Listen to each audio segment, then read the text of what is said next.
The Grand Hall of the Galactic Council buzzed with the mingled voices of hundreds of species. Multi-limbed delegates gestured animatedly, while floating ambassadors pulsed with bioluminescence during heated debates. Translucent screens projected real-time translations of a dozen simultaneous conversations, creating a cacophony of political intrigue and interstellar diplomacy. At the center of this chaos stood Ambassador Michael Reeves of Earth, a solitary figure in a simple black uniform. No insignia of rank adorned his attire, merely a small pin depicting Earth's blue sphere. His posture was relaxed, almost indifferent to the tension filling the chamber. Order. The council will come to order. The speaker's voice boomed across the hall, enhanced by the chamber's acoustics. Standing at nearly 9 feet tall, the speaker's silver-scaled body reflected the chamber's lights as he gazed down at the assembled representatives with 4 multifaceted eyes. We shall now address the Earth question. The ambient noise died down as delegates settled into their designated areas. The Grand Chamber, carved from asteroid minerals and enhanced with living crystalline structures, had witnessed thousands of years of galactic politics. Today, it would witness one more decision, one that the assembled species considered minor but necessary. General Rhaegar of the Crone Empire rose first, his massive battle-scarred frame towering over most delegates. Cybernetic enhancements glinted along his jawline and right arm, trophies from centuries of conquest. This discussion wastes our valuable time, he rumbled, mandibles clicking in what passed for amusement among his kind. The humans barely control their own solar system. Their fastest ships would take decades to reach even the nearest council world. Their weapons are primitive projectiles and rudimentary fusion devices. Queen Ithra of the vast dominion floated forward, her translucent body rippling with colors of disapproval. They have been granted 75 standard cycles to develop proper interstellar capabilities. They have failed. The resources of their world are too valuable to leave in the hands of such limited creatures. Ambassador Reeves remained motionless as insults and dismissals washed over him. His only reaction was a slight tightening around his eyes. The Zendari ambassador, a being composed of interlocking geometric shapes that constantly reformed themselves, moved to the speaking platform. I have analyzed their transmissions. Their entertainment broadcasts suggest a species preoccupied with violence and territorial disputes. They waste resources on internal conflicts rather than advancement. The Zendari Collective recommends classification as a resource species. Resource species was the Council's euphemism for enslavement. One by one, the major powers presented their assessments. The Brachii Imperium noted Earth's divided political structure as proof of evolutionary failure. The Elder Myth cited humanity's environmental mismanagement. The Vega Consortium calculated Earth's mineral wealth and biological diversity as too significant to remain underharvested. Hours passed. Ambassador Reeves was not invited to speak in his species' defense. Finally, the speaker raised his upper limbs for silence. We shall proceed to formal voting on Resolution G. 9772, reclassification of Earth from protected developing world to resource acquisition territory. The vote was conducted through neural interfaces, with results displayed instantly on the chamber's central hologram. A unanimous decision. Every single representative had voted to enslave Earth. The speaker turned his massive head toward the human ambassador. The council has spoken. Earth is hereby designated for resource acquisition. Compliance is mandatory. You may address the council before preparations commence. For the first time since entering the chamber, Ambassador Reeves smiled. The expression contained no warmth, only something cold and knowing that caused several empathic species to shift uncomfortably. You believe today marks your victory. His voice was quiet yet carried throughout the chamber without amplification. No, today you have all signed your own extinction warrants. Laughter erupted across the chamber, a discordant symphony of hoots, clicks, and subsonic rumbles. The Crone General's laughter was loudest of all, a booming sound like metal being torn. "The human threatens us," he roared, delighted by the absurdity. "Perhaps we should preserve some specimens in our menageries after all. Their delusional bravado is entertaining." The speaker raised a limb for silence. "Your statement is noted, Earth representative. The Council shall reconvene in 30 standard cycles to coordinate the resource acquisition fleet. This session is concluded." As delegates began filing out, Ambassador Reeves turned and walked toward the exit with unhurried steps. Several delegates deliberately moved into his path, forcing him to step aside. A final humiliation. The Myth Elder, one of the Council's oldest members, paused as the human passed. Something in the ambassador's demeanor had triggered an ancient survival instinct in the Elder's neurological structure. For a fleeting moment, the Elder sensed something beneath the human's calm exterior, something vast and patient and cold. But the moment passed, and the Elder dismissed the sensation as a quirk of cross-species interaction. After all, what could one primitive world possibly do against the combined might of 1,000 advanced civilizations? As Ambassador Reeves reached the grand exit, the communication device on his wrist chimed once. He tapped it, severing Earth's last official communication channel with the Galactic Council. "It's done," he said simply, speaking to no one present in the chamber. Among the departing delegates, conversations had already turned to which corporations would receive initial harvesting rights to Earth's territories. Only a few noticed the slight smile that remained on the human's face as the massive doors closed behind him. The invasion of Earth would commence in 30 standard cycles. The various species of the Council estimated the conflict would last hours, perhaps minutes. None considered any other possibility. None realized that Ambassador Reeves had not been asking for mercy or making threats. He had been delivering a eulogy. The combined invasion fleet assembled at the edge of Sol System was a testament to galactic engineering. Over 10,000 warships, ranging from nimble strike cruisers to massive dreadnoughts, formed battle groups in precise geometric formations. Each vessel represented technologies refined over thousands of years. Impenetrable shields, weapons that could reconfigure planetary crusts, propulsion systems that bent spatial laws. Admiral Cross surveyed the tactical display from the command bridge of the Crone flagship, Inevitable Dominion. His cybernetically enhanced vision processed the real-time data streams from every vessel simultaneously. "All battle groups report ready status," his executive officer announced. "Planetary approach vectors calculated. First wave suppression forces prepared for atmospheric entry." Admiral Cross nodded, battle implants along his spine humming with pre-combat stimulants. "Initiate standard contact protocol. Transmit the compliance ultimatum and prepare weapon systems." "Is that necessary, Admiral?" asked a Voss observer, her translucent form pulsing with anticipation. "The humans have no orbital defense grid, no significant space fleet. Our scans detect only primitive satellites and a handful of small stations." "Protocol is protocol," Cross replied, though he secretly agreed. "This would be less a battle than a harvesting operation. We give them one opportunity to surrender. It makes the resource extraction phase more efficient if they cooperate." The communications officer transmitted the prepared message.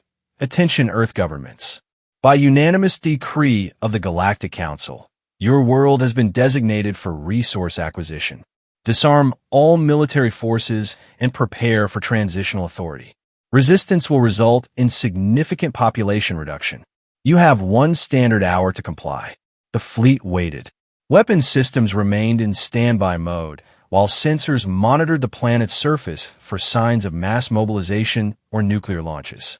The response, when it came, was brief. "Come closer if you want." A murmur ran through the command bridge. Admiral Cross flicked a mandible in amusement. "Brave, but foolish.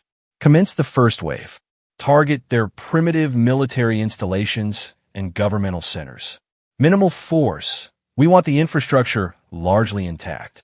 500 assault cruisers broke formation, accelerating toward Earth's atmosphere. Their hulls glowed briefly as they encountered the outer layers of the planet's atmosphere.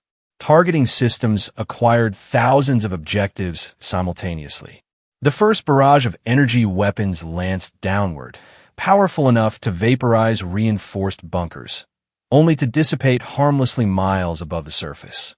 "Report," Admiral Cross demanded as warning signals flashed across tactical displays. "They've deployed some kind of energy absorption field," the science officer replied, mandibles clicking rapidly in confusion. "It's not technology we recognize. The field appears to cover the entire planet." "Impossible," he said. "Adjust weapon frequencies and increase power." The second barrage met the same fate, dispersing into nothingness above Earth's surface. Before the fleet could respond, the planet's seemingly calm surface began to change. Massive sections of ocean parted as platforms rose from beneath the waves.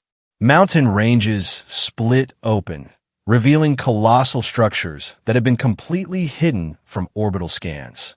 From forests and deserts, artificial structures emerged, camouflage systems, deactivating to reveal weapon emplacements of unrecognizable design. "Admiral, we're detecting massive energy buildups across the planet's surface." The tactical officer's voice had risen an octave. Admiral Cross had commanded fleets for over 2 centuries. He had conquered 17 worlds and suppressed dozens of rebellions. Nothing in his extensive experience had prepared him for what happened next. Beams of coherent energy, not the familiar plasma or laser technology used throughout the galaxy, but something else entirely, lanced upward from Earth's surface. The first cruiser struck simply ceased to exist, converted instantly to subatomic particles. 2 more vanished in the same breath. Evasive maneuvers. Raise all shields to maximum. Cross roared, but the beams tracked the ships with impossible precision. Whatever targeting system the humans were using, it wasn't affected by standard countermeasures or stealth systems. 27 ships disappeared in the first 30 seconds. What kind of weapon can destroy a Krone battlecruiser in a single shot? The Voss observer's translucent body had paled to near invisibility. Admiral Cross had no answer. The tactical display showed chaos as ship after ship vanished. No explosions, no debris fields, simply gone. Recall the assault force. Prepare for coordinated long-range bombardment. He barked orders in rapid succession, battle implants pumping combat stimulants to counteract the first tendrils of fear crawling up his spine. Before the orders could be implemented, a new threat appeared. Rising from Earth's oceans and from hidden hangar facilities came ships, human ships, unlike anything recorded in Council databases. They moved with impossible acceleration, ignoring the basic laws of inertia that governed conventional propulsion. "Admiral," the executive officer's voice cracked, "the humans are deploying a fleet, counting over 2,000 vessels. Now 3,000. They keep coming." The human ships carried no visible weapons, no external propulsion systems. They were smooth, almost organic in design, their hulls shifting color to blend with the blackness of space. They accelerated toward the invasion fleet in perfect formation. "Open fire with all long-range weapons." Cross ordered. Full barrage. The Krone flagship, along with every remaining vessel in range, unleashed their formidable arsenals. Energy weapons, gravitational disruptors, matter-antimatter missiles. The combined firepower could have reduced a small moon to rubble. The human vessels didn't attempt to evade. Instead, they generated shield bubbles that seemed to absorb the incoming fire, growing brighter with each impact until they radiated like small suns. Then they returned fire. The effect was devastating. Ships that had survived countless battles against the galaxy's most advanced civilizations were reduced to molecular dust. No alarms sounded, no distress calls were transmitted. There simply wasn't time. "Fall back. All ships, emergency FTL jumps." Admiral Cross had abandoned all pretense of control. Self-preservation had replaced battle doctrine. The remaining vessels attempted to engage their faster-than-light drives, opening the spatial gateways that would allow them to escape into hyperspace. The spatial fabric began to distort around them, then snapped back into place as some unseen force neutralized the effect. They're jamming our FDL capabilities. The navigation officer was practically screaming now. That's not possible. The technology doesn't exist. Admiral Cross stared at the tactical display in stunned silence as the invasion fleet, the mightiest armada ever assembled, disintegrated before his eyes. Of the original 10,000 ships, barely 4,000 remained, and that number decreased with each passing second. All ships, he transmitted, his voice devoid of its earlier confidence, scatter and retreat at maximum sublight speed. Repeat, scatter and... His transmission cut off as the bridge around him dissolved into blinding light. In the council chamber, emergency protocols had been activated. The room, so recently filled with casual confidence, now seethed with panic. Delegates shouted over one another as fragmented reports arrived from the invasion fleet. This is impossible. Queen Ithra's translucent form pulsed rapidly with stress chromophores. The humans had no space fleet. Their technology was centuries behind ours. General Rhaegar slammed his cybernetic fist into a console, shattering its surface. Deception. They have deceived the entire council. The speaker struggled to maintain order as more reports arrived, each worse than the last. Half the invasion fleet destroyed in the first hour. Communication relays going dark. No survivors returning. We must mobilize additional forces immediately, the Brachii-Emperor insisted, his insectoid limbs twitching nervously. Every empire must contribute their reserve fleets. To what end? Asked the Zendari. Representative, its geometric form shifting chaotically in distress. We still don't understand what we're facing. The humans have technologies we've never encountered. Arguments broke out across the chamber. Some demanded immediate peace negotiations. Others called for deploying forbidden weapons, planet killers that had been banned for millennia. A few simply departed in silence, already calculating how to distance themselves from the disastrous decision. Meanwhile, on Earth, in a command center buried beneath the Rocky Mountains, General Sarah Hayes studied holographic displays showing the battle in real time. Beside her, Admiral James Lynn watched with clinical detachment as Earth forces methodically destroyed the remaining invasion ships. First phase complete, a communications officer reported. Invasion fleet reduced to 12% of original strength. Survivors are in full retreat. General Hayes nodded. Any losses on our side? 3 vessels reported minor shield damage. No casualties. Admiral Lynn allowed himself a small smile. 70 years of preparation. 70 years since we detected their first probes in our system and realized what we were dealing with. They thought we didn't notice their surveillance. Hayes agreed. They thought our technological development was natural and slow. Their mistake. Lynn's expression hardened. Project AS status report. A disembodied voice, smooth and artificial yet somehow warm, filled the command center. All systems operating at optimal parameters. Quantum networks stable. Fleet consciousness synchronized. The counteroffensive can begin at your command. Project AS, Artificial Singularity, was humanity's greatest achievement and most closely guarded secret. Not a mere artificial intelligence, but something beyond. A consciousness that existed across quantum dimensions, immune to conventional electronic warfare, capable of processing information at speeds that made light seem glacial. It had been Earth's silent guardian for decades, hiding the planet's true technological advancement behind a carefully constructed facade of primitive satellites and radio transmissions. They voted to enslave us, Hayes said quietly. Every single representative. Lynn nodded grimly. We offered friendship when we first detected their probes. We transmitted messages of peace for years, and they responded by categorizing us as livestock. Hayes turned to the central display. This isn't just about defense anymore.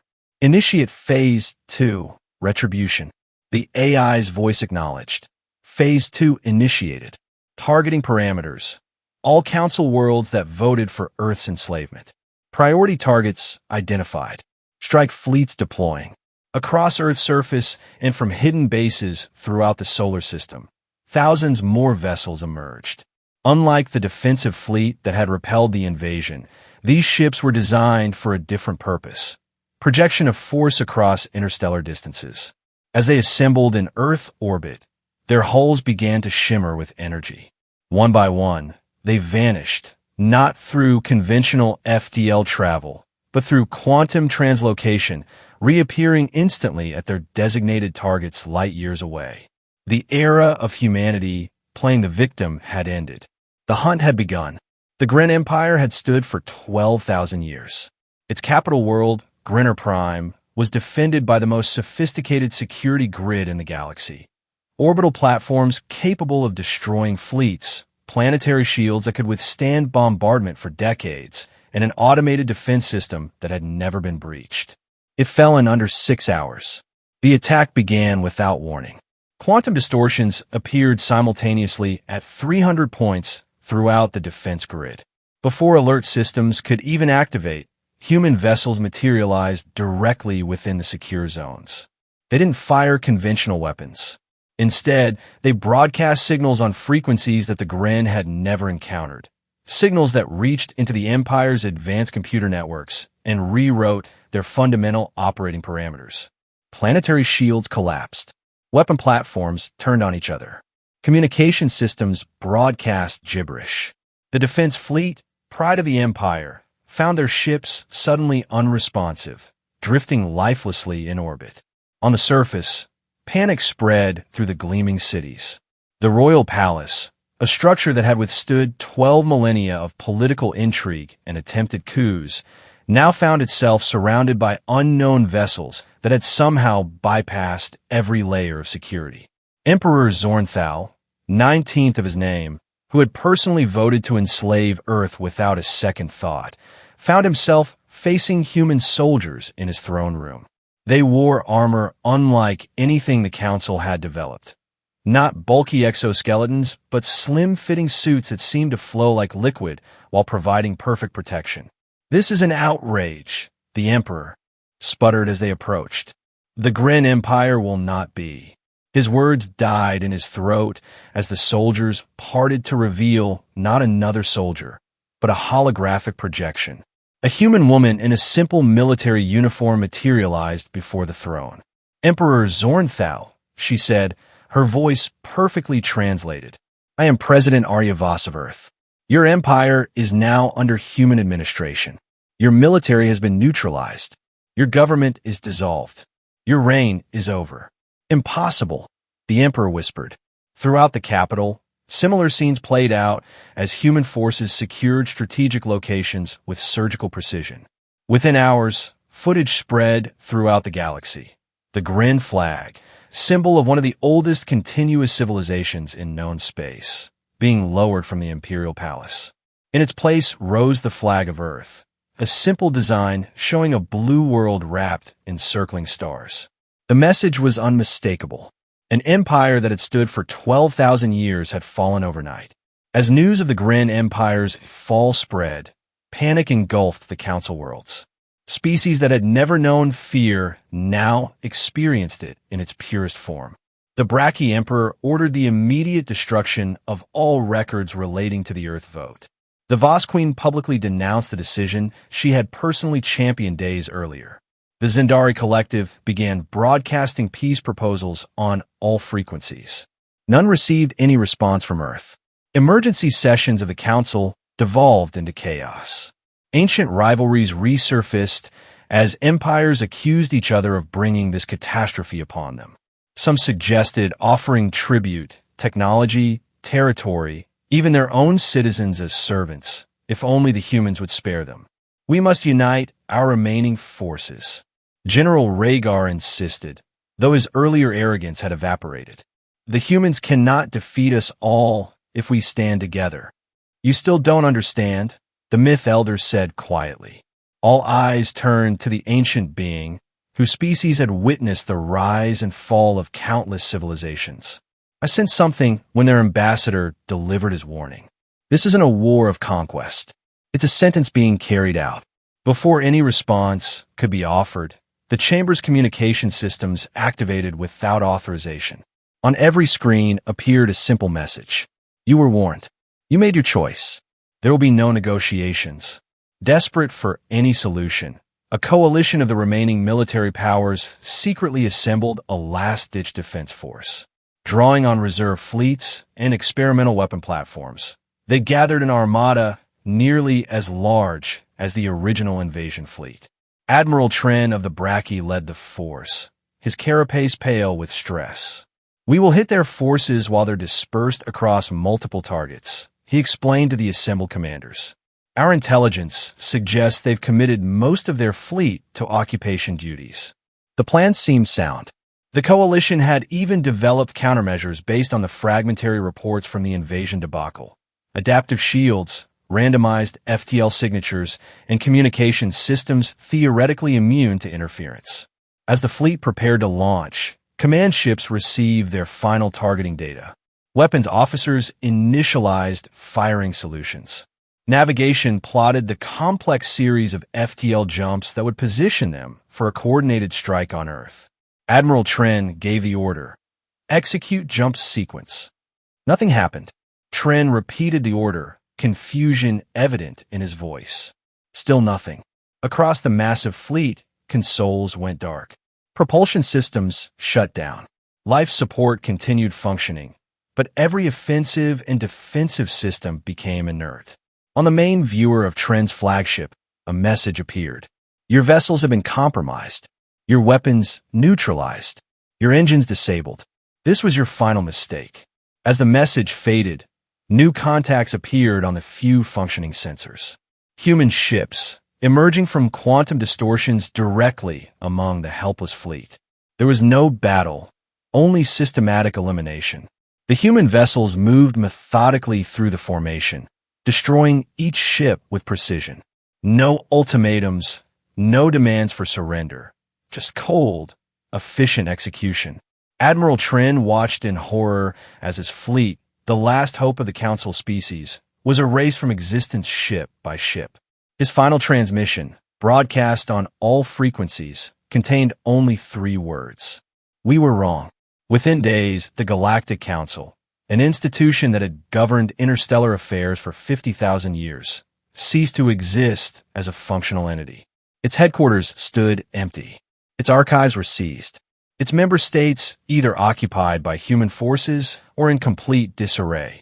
Earth vessels appeared throughout Council space, establishing control over key systems and infrastructure. The AI that the humans called Project AS extended its reach, integrating with and dominating alien networks and communication systems. The transition was methodical, and resistances were dealt with almost before they began. The quantum-based consciousness could predict opposition movements and neutralize them with minimal force. Soon, even the thought of resistance became rare. President Arya Voss addressed the former Council worlds in a system-wide broadcast. Her image appeared simultaneously on trillions of screens across thousands of worlds. You voted to enslave Earth, she began without preamble. Every representative, every empire, every federation and collective.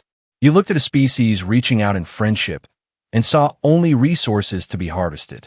You planned to reduce us to property. Her expression remained neutral, but her words carried unmistakable steel. We had hoped for cooperation when we detected your probes in our system 70 years ago. We prepared messages of greeting, scientific and cultural exchanges, proposals for mutual advancement. But we also prepared for less favorable outcomes. Images appeared beside her. Earth's hidden technological development, the massive underground and underwater facilities, the quantum technology that had leapfrogged conventional development paths. While you watched our primitive rockets and satellites, believing us centuries behind you, we were studying your transmissions. We learned your languages, your technologies, your weaknesses. We developed countermeasures to every weapon in your arsenal. And we created something you never imagined possible. The image shifted to show Project as, not as a conventional computer system, but as a swirling matrix of quantum possibilities, a consciousness that existed across dimensions. A new era begins today. The galaxy will know order and stability under Earth's guidance. We will not enslave you as you plan to enslave us. We will not harvest your resources or your people. But neither will you ever again pose a threat to humanity or any other developing species. The broadcast ended with a simple statement. You had your chance for friendship. You chose domination. This is the consequence. In the weeks that followed, a new galactic order emerged. Human administrators, backed by the omnipresent AI and Earth's overwhelming military superiority, established governance over the former Council territories. Local governments continued functioning, but under strict supervision. Crime rates plummeted as Project AS predicted and prevented illegal activities before they occurred. Interstellar shipping resumed under human oversight. Day-to-day life for most citizens of the galaxy returned to a semblance of normality, albeit under the watchful eye of Earth sentinels. The former council representatives received special attention. Most were detained in comfortable but inescapable facilities, awaiting trial for crimes against sentient rights. Others were granted conditional freedom in exchange for cooperation in the transition. General Rhaegar of the Crone, once the most vocal advocate for Earth's enslavement, now knelt before a human tribunal. His cybernetic enhancements had been disabled, leaving him dependent on manual assistance for even basic functions. The council's decision was unanimous. A human judge reminded him as proceedings began. You not only voted to enslave our species, but advocated for the recreational hunting of human specimens. Do you deny this? Rhaegar's mandibles clicked weakly. I do not deny it. I acted according to council tradition and crone imperial interests. And now you will face justice according to human tradition, the judge replied. Your empire has fallen. Your fleet is dust. Your name will be remembered only as a cautionary tale. Similar scenes played out across the former council worlds as the architects of the enslavement plan faced judgment. Some accepted their fate with dignity. Others begged for mercy. None received clemency. In the central plaza of what had once been the council headquarters, a monument was erected. It displayed a simple holographic recording, the unanimous vote to enslave Earth, followed by Ambassador Reeve's warning. It played on an endless loop, a permanent reminder of the consequences of arrogance. Life under Earth's dominion proved more orderly than many had feared, but more restrictive than most had hoped. The quantum AI monitored all significant communications and transactions. Dissent was tolerated only to the point where it might organize into resistance. The development of potential weapons technologies was immediately halted. Some worlds prospered under the new regime. Others chafed under restrictions. But all acknowledged the same fundamental truth. The galaxy had underestimated humanity, and the price for that mistake would be paid for generations. Ambassador Reeves, whose warning had fallen on deaf ears, now served as Earth's primary diplomatic representative to the occupied territories. His simple black uniform had become a symbol recognized and feared throughout the galaxy. During an inspection of a former Crone world, he encountered an elderly myth, the same elder who had sensed something amiss during the fateful council meeting. You tried to warn them, Reeves acknowledged as they walked through a public garden now patrolled by human sentinels. I sensed something in you that day, the elder admitted. Not aggression, precisely. More like certainty, as though the outcome was already determined. It was, Reeves replied simply. The moment the vote was cast, the elder's ancient eyes studied the human carefully. Your species offered friendship first. We did. Genuine friendship. We believed cosmic neighbors should support each other's development, not exploit weaknesses. And now, the elder asked, is there no path to that original vision? Must dominion be the only relationship between Earth and the galaxy? Reeves paused, looking up at the sky where Earth vessels patrolled. Trust, once broken, is difficult to restore. Perhaps, in time, some worlds will earn a different relationship. But the Council taught us an important lesson about the galaxy, which is that peace isn't granted by goodwill alone. It must be enforced by strength. The council understood only dominance, so dominance is what we've given them. As they parted ways, the elder watched the human walk away, surrounded by a security detail. The warning signs had been there from the beginning, in the calm demeanor of their ambassador, in the absence of fear when faced with overwhelming odds, in the precision of their counterattack. The council had mistaken patience for weakness, preparation for luck, and righteous anger for cruelty. They had believed themselves the predators, only to discover they were prey. In the central administrative district of the former council capital, newly renamed Earth Command Alpha, President Voss stood at a viewport overlooking the city. Admiral Lin joined her, datapad in hand. Project AS reports 98% compliance across former council space, he reported. The remaining 2% are isolated incidents, primarily ceremonial resistance. Voss nodded. And the terraforming projects? Proceeding on schedule. 27 new worlds will be ready for human colonization within 5 years. Good. She turned from the viewport to study a holographic galactic map, with Earth-controlled territories highlighted. Nearly the entire map glowed with Earth's colors. We've established the security our people needed. No one will threaten humanity again. Lin hesitated before asking the question many humans have begun to contemplate. And what comes next?